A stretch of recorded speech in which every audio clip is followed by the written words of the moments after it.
You need to be okay with Mark staying here for a while, or we need to rethink us.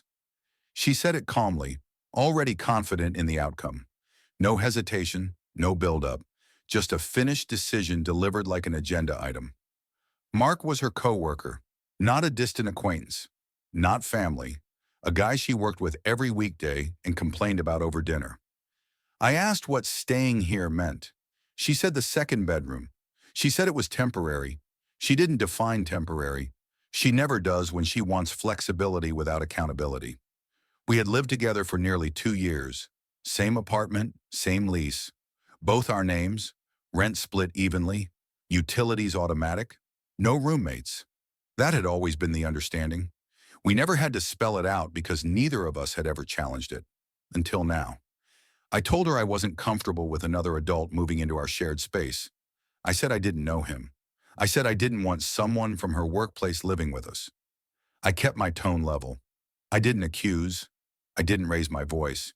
She reacted like I'd insulted her intelligence. She said I was being controlling. She said this was what supportive partners did. She said Mark had fallen on hard times and needed stability. Then she added, almost as an afterthought, that splitting the rent 3 ways would actually help us both. I told her money wasn't the issue. She smirked and said it was easy for me to say that now. That's when I asked the obvious question. When was this decided? She paused. Not long, just long enough to tell me she was choosing her words. Then she said it had come up last week. I asked why she hadn't mentioned it. She shrugged and said she knew I'd react like this. That sentence mattered more than anything else she said that night. She didn't forget to tell me. She chose not to. She made the plan first and dealt with my reaction later. Or not at all. She explained that Mark's lease situation had collapsed and that he needed somewhere immediately. I asked if she had offered him our spare room without asking me. She didn't deny it. She said she assumed I'd understand once she explained. I asked how long he'd be staying. She said she didn't know. I asked if he'd be paying rent. She said eventually. I asked if he'd be contributing to utilities. She rolled her eyes and said I was interrogating her. When I said no again, clearly and directly, her posture changed. Arms crossed, weight shifted back. That familiar look she gets when she decides a conversation is over. That's when she repeated the sentence, slower, sharper. Either I accept this or we rethink the relationship. Not negotiate, not discuss, accept. By the evening, Mark's things were already inside the apartment, not unpacked, but present. A duffel bag in the hallway, shoes by the door, a box labeled kitchen. I asked why his stuff was here if I hadn't agreed. She said he was coming by the next day and it was easier to stage things now.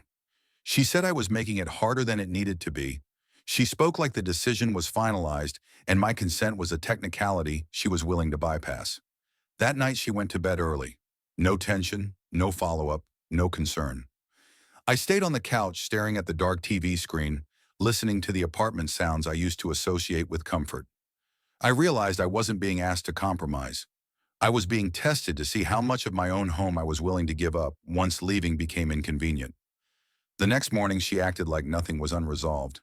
Coffee brewed, music on low. She moved through the kitchen with the relaxed confidence of someone who believed the hard part was already over. I told her we needed to talk before Mark came by. She sighed and said we'd already talked. I said no, we hadn't. She said she didn't want to rehash it before work. That was her way of running out the clock. I asked if she understood that I wasn't agreeing to this. She said she understood that I was uncomfortable. The distinction mattered to her. Discomfort was temporary. Agreement was assumed. She left for work with a quick kiss on the cheek, like she was closing a normal morning. I stayed behind, sitting at the table, staring at the spare bedroom door that was no longer just a spare bedroom. Around noon, she texted me. Mark would be stopping by after work to drop off the rest of his things. No question mark, just information. I replied that I wouldn't be there. She sent back a thumbs up. That's when the clarity finally settled in. This wasn't a miscommunication. This was a power move.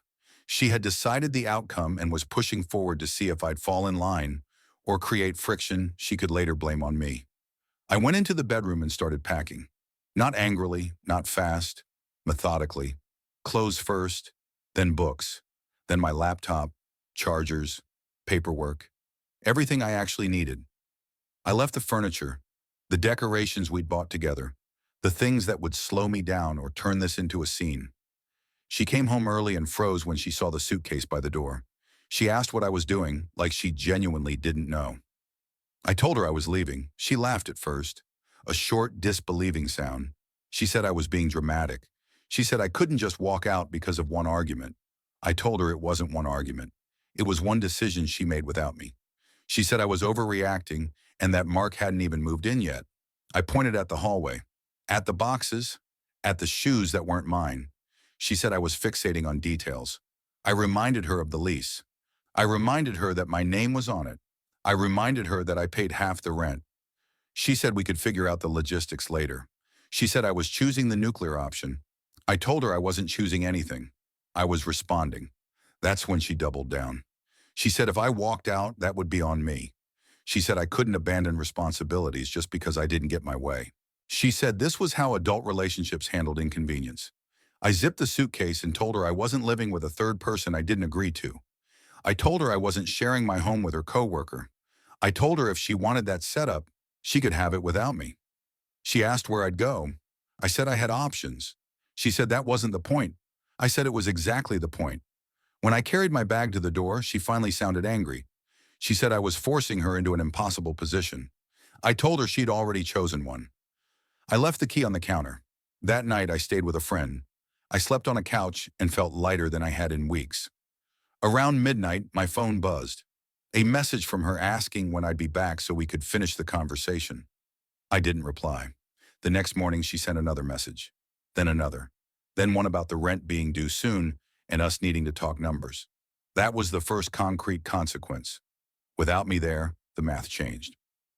Final update. Once I stopped responding, things moved quickly without my involvement. By the end of the week, she realized silence doesn't negotiate. The rent was due in 10 days.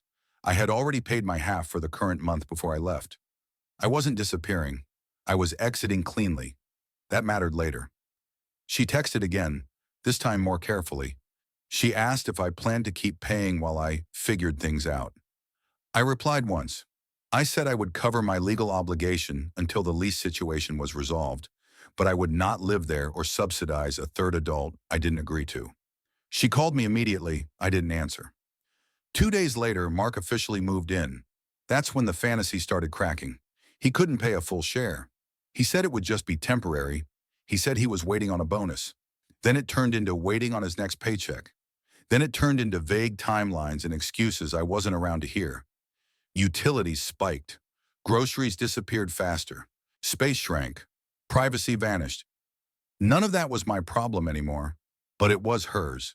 She emailed me instead of texting. Longer messages, more measured. She suggested we could reset expectations. She suggested maybe Mark could look for another place soon. She suggested maybe I could come by so we could talk in person like adults.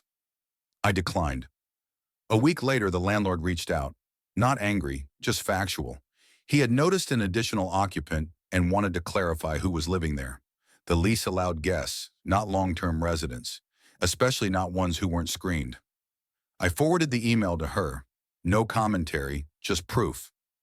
That was when the tone shifted completely. She asked if I had reported her. I hadn't. I didn't need to. Consequences don't require participation. They just need exposure. The landlord gave her options. Add Mark to the lease, which required income verification and a background check, or remove him, or renegotiate the lease early with penalties. Mark failed the income check. Suddenly, the stability she promised him wasn't available. Suddenly, she was the one stuck between choices she hadn't planned through. She asked if I would reconsider moving back temporarily until things settled. I said no. By the end of the month, she couldn't cover the full rent alone. Mark contributed what he could, which wasn't enough. Late fees stacked. Tension followed. I wasn't there for the arguments, but I heard about them through mutual friends without asking. I stayed consistent. I paid my portion directly to the landlord while formally requesting a lease modification. Clean, documented, calm. 3 weeks later, the lease was amended. My name removed. Her responsibility increased. Mine ended. That was the last practical tie. She sent one final message after that. No accusations. No ultimatums. Just a quiet admission that she hadn't thought it would go this way, that she assumed I'd adapt, that she didn't think I'd actually leave. I didn't respond. I didn't need closure. I already had it. I didn't lose a home. I exited a situation where my presence was optional, but my tolerance was expected. I let the consequences unfold on their own, and I stayed gone.